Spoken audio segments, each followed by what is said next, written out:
tak kasih tahu satu trik yang bisa membuat listrik di bangunan kamu menjadi lebih murah.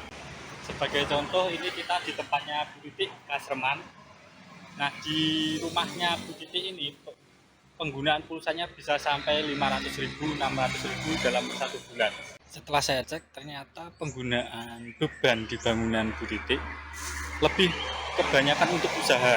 Jadi ternyata di rumahnya Bu Titik ini terdapat bangunan rumah dan juga bangunan usahanya di sini.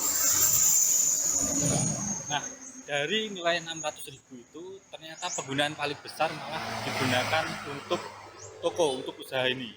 Jadi Bu Titik saya sarankan untuk melakukan pasang listrik baru khusus untuk penggunaan di toko ini. Jadi penggunaan di rumah bisa berkurang dan Bu Titik mendapatkan listrik yang lebih murah dengan tarif bisnis yang ada di toko. Untuk mengajukan pasang listrik baru dengan tarif bisnis, ada beberapa aturan yang harus dipenuhi. Yang pertama adalah adanya bangunan khusus yang digunakan untuk usaha.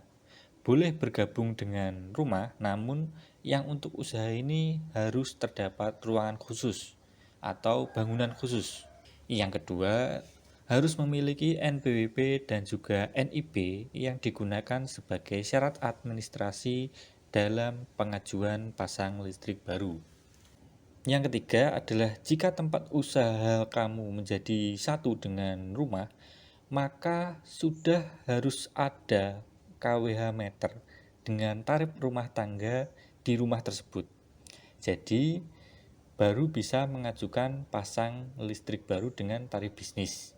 Dan yang terakhir adalah penggunaan listrik dengan tarif bisnis dan penggunaan tarif listrik dengan tarif rumah tangga harus terpisah. Jadi tidak boleh listrik tarif bisnis ini digunakan untuk keperluan rumah tangga. Jadi jika kamu mengalami masalah serupa dengan Bu Titik ini, di mana kamu punya usaha, pemakaian listrik kamu cukup besar dikarenakan terdapat usaha, maka sangat saya sarankan untuk melakukan pasang listrik baru khusus tarif bisnis. Karena dengan tarif bisnis maka harga listrik per kWh-nya menjadi lebih murah. Namun yang harus diingat adalah penggunaan untuk tarif listrik bisnis harus terpisah dan khusus untuk penggunaan usaha. Jadi listrik dengan tarif bisnis khusus untuk usaha dan listrik dengan tarif rumah tangga hanya digunakan untuk keperluan rumah tangga.